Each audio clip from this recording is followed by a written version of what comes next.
It's 10 o'clock. This is Sky News at 10. Our top story. Junior doctors to walk out in a row over pay in what is likely to be the most disruptive NHS strike in history. It's because of the strike, he says, that the junior doctors have got no theatres and we've got no staff.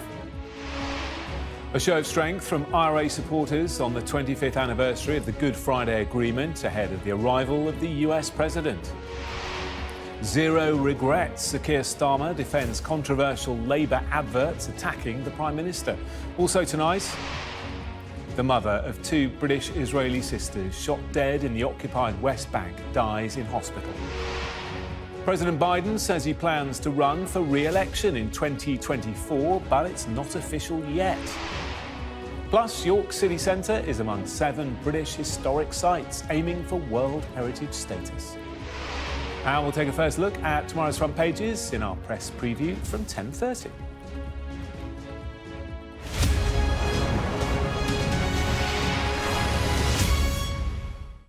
Hello there, a very good evening. Junior doctors are due to go on strike within hours in what's expected to be the most disruptive walkout in the history of the NHS. As many as 300,000 operations could be cancelled, and NHS England says it will be forced to prioritise emergency and urgent care during the 4 days of strike action. Well, doctors are calling for a 35% pay rise to compensate for what they say is 15 years of below-inflation wage increases. It's estimated 28,000 staff were off during the last walkout by junior doctors back in March, disrupting 175,000 hospital appointments in England. Now, the chief executive of the NHS Confederation believes as many as 350,000 appointments and operations could be cancelled during this next wave of industrial action. The Sky's Tom Parminter reports. It's in Malcolm's kitchen where this strike really hits home. How much pain is she in with the shoulder? Crying pain. I mean, she sits there and cries with it, you know. His wife Maureen needs treatment for fluid on the brain, but she also needs shoulder surgery. That operation was due to finally happen this month. Unfortunately, he says, we're going to cancel. Yeah, I says, why?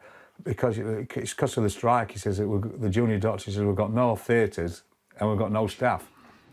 She spends much of the day in bed, and Malcolm just keeps topping up the painkillers, which are becoming less and less effective. The NHS hospitals in their part of Lincolnshire acknowledge this week will be difficult, but say critical services will keep running. It is the timing of this strike that makes it so disruptive, coming in right after the long Easter bank holiday weekend.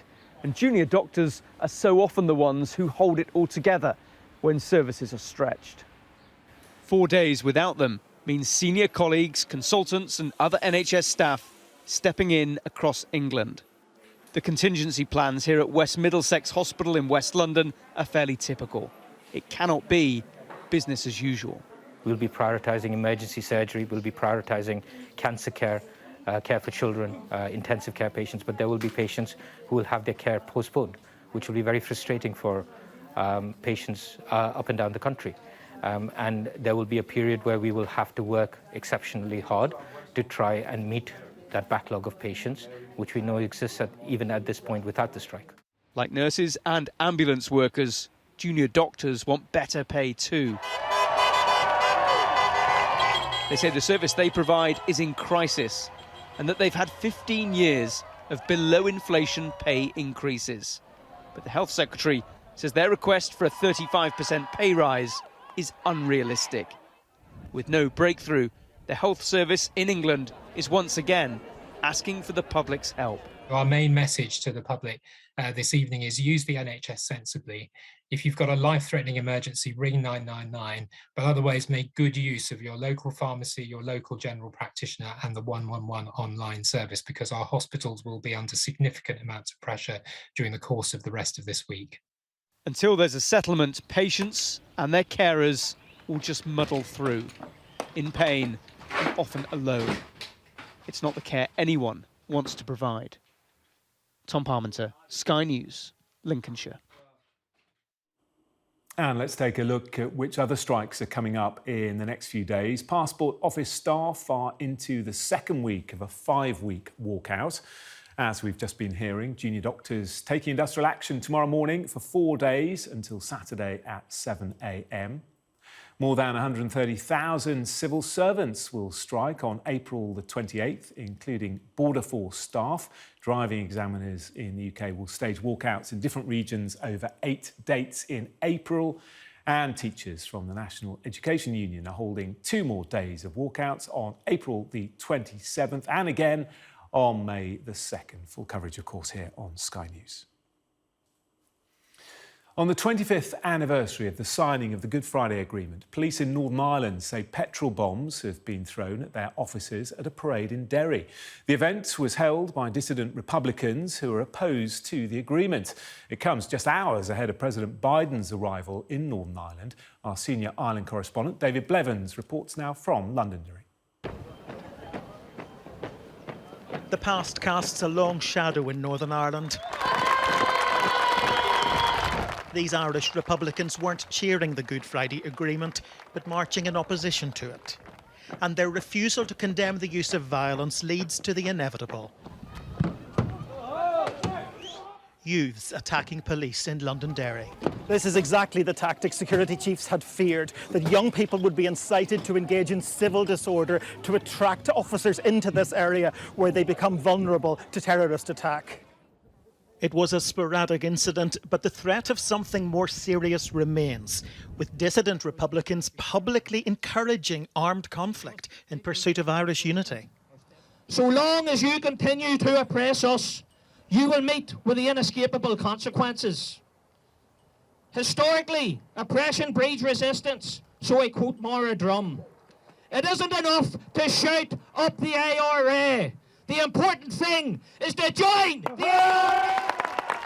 But former Sinn Féin leader Gerry Adams, who persuaded the Provisional IRA to call a ceasefire, says the Good Friday Agreement gave armed groups an alternative. We knew the agreement wasn't the end. The agreement was the beginning of a new journey.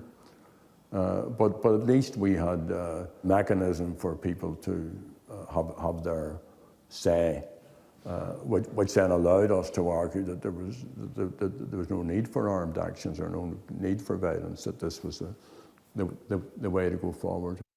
There will be a major security operation for President Biden's visit, the lack of a power-sharing government at Stormont contributing to a dangerous political vacuum here. 25 years ago, the commitment was from the parties to resolve differences through democratic and peaceful means. That's the only alternative to the use of political violence. And this is why, in the face of the apparent rise in the terror threat, that the institutions remain fundamentally important, and that means of democratic expression remains just as important today as ever before. If Rishi Sunak needs reminding that peace is unfinished business, it's the sinister image of masked men and women glorifying terrorism with an illegal parade. David Blevins, Sky News, in Derry. Well, tensions around the anniversary of the agreement come as President Biden prepares to visit both sides of the Irish border, visiting both capitals as well as 2 of his ancestral homes. President Biden will land in Belfast on Air Force One tomorrow night, and on Wednesday he'll give a speech at Ulster University's newly opened Belfast campus and meet Northern Irish political leaders as well as the Prime Minister Rishi Sunak, who is also visiting to mark the anniversary of the Good Friday Agreement. The President will then fly to Dublin. He's also expected to visit Dundalk and Carlingford in County Louth, from where his great-great-grandfather emigrated to the US in the 1840s. Now, on Thursday, he'll become the 4th American president to address the Irish Parliament, addressing both houses. He's also expected to meet the Irish Prime Minister, Leo Varadkar, and the Irish President, Michael D. Higgins, while in Dublin. And then on Friday, President Biden will visit County Mayo, where he'll give a public address outside St Muiredax Cathedral in Ballina, from where another of the president's great-great-grandfathers emigrated. And there will be continuing coverage, of course, throughout the day and indeed the week here on Sky News. Labour has defended its controversial advertisement campaign targeting the Prime Minister over the Conservatives' record on law and order, which has been widely criticised, including by Labour politicians. Sir Keir Starmer said he makes zero apologies for the adverts, one of which accused Rishi Sunak of not wanting to see child sex abusers go to prison. Our political correspondent Rob Powell has more. Dudley North in the West Midlands. Labour held until 2019. Sir Keir Starmer's path to power runs straight through constituencies like these. They should go to prison, and Dennis has voted for both main parties, while Sue has always gone Tory. What do they make of Labour's new and aggressive campaigning style? I don't agree. That's hard-hitting. I think that's personal, and that is unfair. I think they're all soft on crime. I think they all are. You can get away with anything these days over here. Let's face it, they all do it, don't they? They all dish the dirt, and they all try and, have a pop at each other, and it's futile. There's no need for it. People are not stupid. They'll vote for who they want. Sir Keir Starmer today backed these ads, which were made in-house at Labour, writing in the Mail that he stood by every word, no matter how squeamish it made some feel. One thing can be said over the last few days, at least we're starting to debate the criminal justice system, which for far too long, I think, we have been avoiding looking at, but we need to look at hard. And, as Keir has said, he's dedicated his life to ensuring that the criminal justice system works. But not everyone is happy. Veteran Labour MP Diane Abbott today attacked her party's own campaign coordinator and suggested one ad even had racial overtones. This is a departure in style for Sir Keir Starmer, and while the campaign has gained publicity, it's also ruffled feathers with concern further up the party hierarchy as well as on the backbenches. A look online shows several members of the shadow cabinet haven't even shared these new attack ads on their own Twitter feed. Rishi, very nice to see you. A flurry of activity from Rishi Sunak in recent weeks has seen some polls indicate the Tories eating into Labour's lead. But the Prime Minister is still more popular than his party, and that could be the reason for this new aggressive Labour campaign. What the Labour Party seem to be trying to do is making sure that the Conservative Party is not dragged up to Rishi Sunak's level. It's an ill-advised tactic because you're concentrating on somebody who the polls show actually the public has a reasonably positive view of. The Tories today accuse Sir Keir Starmer of being a lefty lawyer on the side of terrorists and paedophiles. The long arm of the law a high priority, as many wonder whether this political debate is reaching a new low. Let's bring in Rob in. He's in Westminster for us. So can we expect more of these attack ads from Labour, Rob, while the Prime Minister concentrates on events in Northern Ireland? Yeah, those behind this new aggressive strategy from Labour seem pretty thrilled with the last few days. One source saying this evening that it was mission accomplished, that they'd managed to dominate the news agenda and open up a debate about the Tories' record on crime. I think we should expect more of this in the near future, with Labour potentially shifting focus onto the cost of living and trying to link Rishi Sunak's premiership to that of his predecessor Liz Truss and some of the economic chaos that followed her around during her time in Downing Street. That may be a hard sell, though, given that last summer Rishi Sunak spent most of that leadership campaign trashing Liz Truss's approach to the economy. But as that back and forth continues here in Westminster, Rishi Sunak will turn his attention to Northern Ireland. He will be in Belfast tomorrow evening, meeting Joe Biden off Air Force One. But the political stage isn't really fully set as Rishi Sunak would have liked in Belfast for this moment.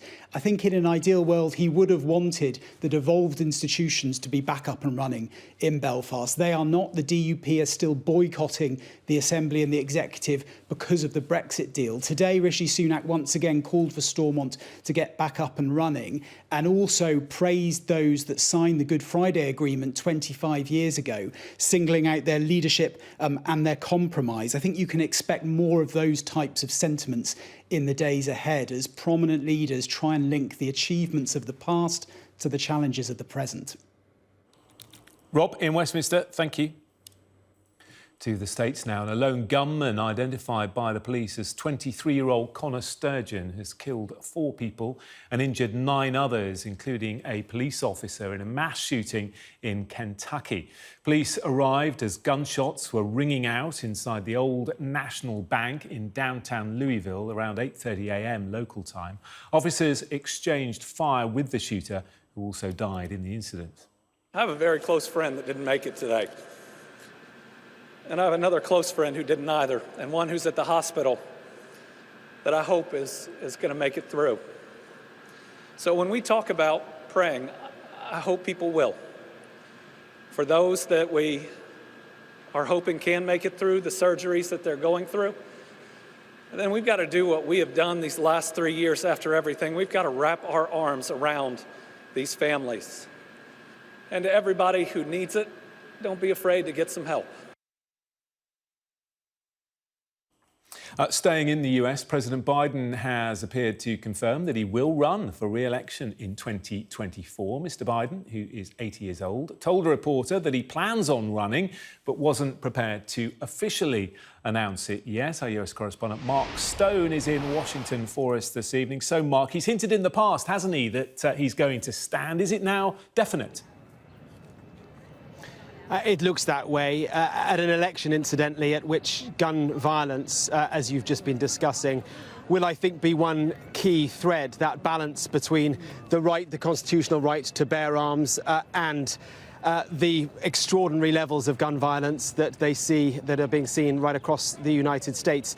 But on the election, yes, he has hinted once again, as he has done before, that he intends to stand. He is looking, I think his team are looking for the right moment to be able to make that formal announcement and then to ride on the momentum that they think will come from that announcement. He was speaking to a reporter at the annual Easter egg roll, an Easter egg hunt that takes place at the White House every year. The reporter tried to get a bit out of him on that point about whether he'll run. Have a listen.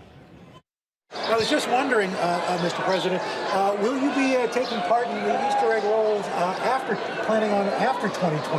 I plan on at least 3 or 4 more Easter egg rolls. At least 3 or 4 more? Maybe 5. Maybe 5? Maybe 6. So are you saying that you would be taking part in our upcoming election in 2024? Well, I'll either roll an egg or being the guy who pushes them out. Come on, help a brother out. Make some news for me here. Well, I'm planning on running out, but we're not prepared to announce it yet.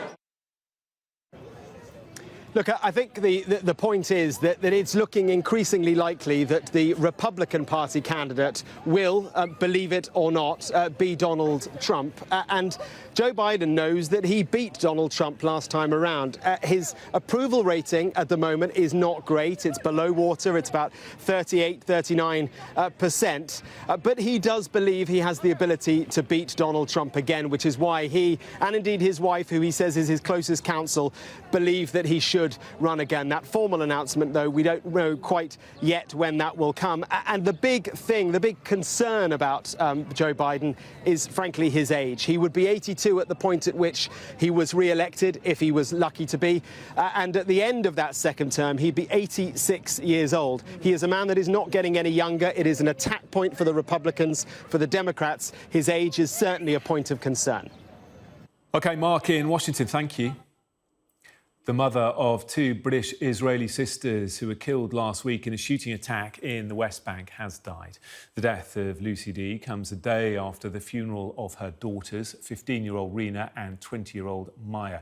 Their car was fired on while they were travelling in the West Bank to go on a family holiday. Earlier today, her husband spoke about coming to terms with the loss of his family. I called Lucy, no answer. I called Maya, no answer. I called Rena, no answer. Then I saw a missed call from Maya at 10:52. I hadn't noticed it ring. I hadn't picked up the phone. The feeling that she called me during the attack and I wasn't able to speak to her will come back and haunt me for a while. Our family of 7 is now a family of 4. Meanwhile, a Palestinian teenager has been killed in a raid by the Israeli military in the West Bank. 15-year-old Mohammed Balhan died after sustaining gunshot wounds in an operation to apprehend Palestinians suspected of attacks against Israelis. In a statement, the country's military said soldiers engaged the suspects in response to being fired on. The Dalai Lama has apologised for an interaction with a young boy caught on video. In the recording, the spiritual leader kisses the child on the lips. After a few seconds, he then asks the child to suck his tongue. In a statement released on his website, the Dalai Lama's office said a video clip has been circulating that shows a recent meeting when a young boy asked His Holiness, the Dalai Lama, if he could give him a hug. His Holiness wishes to apologise to the boy and his family, as well as his many friends across the world, for the hurt his words may have caused. His Holiness often teases people he meets in an innocent and playful way, even in public and before cameras. He regrets the incidents. Two climate protesters have clashed with museum security guards after they jumped over the barrier to a dinosaur display. Footage shows Just Stop Oil members entering the Dippy the Diplodocus exhibit at Herbert Art Gallery and Museum in Coventry before guards tried to remove them. Police say 2 people were arrested this morning in the museum on suspicion of conspiracy to cause criminal damage. To Italy now, where Coast Guards have been trying to help around 1,200 people who are on 2 boats trying to reach Europe. One of the vessels, with 400 people on board, was reported to be taking on water earlier today off the coast of Malta, while the other is off Sicily and it's carrying around 800 people. Sky's Adele Robinson has the latest. In Italian waters, at a pace unmatched in recent years, a wave of migrant crossings continues. This, one of the latest, a fishing boat with 400 on board, taking on water, out of fuel and no captain, believed to be refugees departing from Libya, but becoming adrift between Malta and Greece. According to a volunteer-run distress hotline, calls for help were ignored, with claims Maltese authorities ordered nearby ships not to rescue the boat, only supply fuel. There need to be an investigation of what happened, Why a fishing vessel that was in Greek search and rescue area need to arrive to the Italian search and rescue area to be rescued? This is my question. But I don't have the answer. The answer is in the hands of the governments. No response to Sky News from Maltese authorities, but finally, as the boat made its way to Italian waters, the Coast Guard there responded. And it wasn't the only rescue this weekend. With over 2,000 people picked up, including 1,700 refugees, reaching the island of Lampedusa in 48 hours alone. Dozens have lost their lives so far this year in the Mediterranean Sea, including children after a shipwreck in February. Charities are worried about more to come, as official figures show the numbers making boat crossings this year are up nearly 4-fold, with an expectation this summer may become overwhelming. Adele Robinson, Sky News.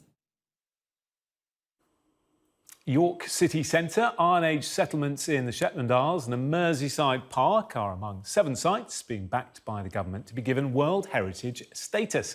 It's awarded by UNESCO to places that are considered to be of outstanding universal value to humanity and which also need protection for future generations. Now, if successful, they'll join 33 other UK sites, including Stonehenge and Hadrian's Wall. From York, Shingi Marike reports. York is a city steeped in history, with roots as a Roman fortress before Viking and Norman occupation. Its historic streets and buildings tell a story, linking layers of our past to the present day, which is why it's one of 7 UK locations in the running for UNESCO World Heritage status, a mark of cultural significance that tourists feel is well overdue. There's so many layers, historical layers in New York, and they keep the city alive. For a lot of foreign visitors as well, it'll be really different to what they're used to. It's different to Bath, it's different to London, and it's got a character and a history to it that you don't find elsewhere. I would say come. It's very welcoming and there's something for everybody. For Nick, who runs 3 tours a day here, UNESCO recognition will mean better business. I believe that what that will develop is bringing in more people into the city. We are quite famous anyway, but I think if we've got UNESCO site, it really shows how passionate we are protecting our heritage, its cultural past and its future, and developing its future as a city, not just a tourist city, and generating businesses and showing them what York's got to offer as a whole, really. Becoming a UNESCO World Heritage Site will come with benefits for York or anywhere else that gets the nod. Some are obvious, like increased publicity and tourism, but the prestigious status also gives access to funding for its protection and conservation. There are half a dozen other sites with government backing, including Birkenhead Park in Merseyside, the Marine Park of the Cayman Islands, and the Zenith of Iron Age Shetland. A tour guide from Shetland says its inclusion is a reminder. Remote locations are historically important too. We want different types of people to come to Shetland, to come for different reasons. Here's another one for them to come to, and then a more remote, out of the way, exciting, extraordinary place.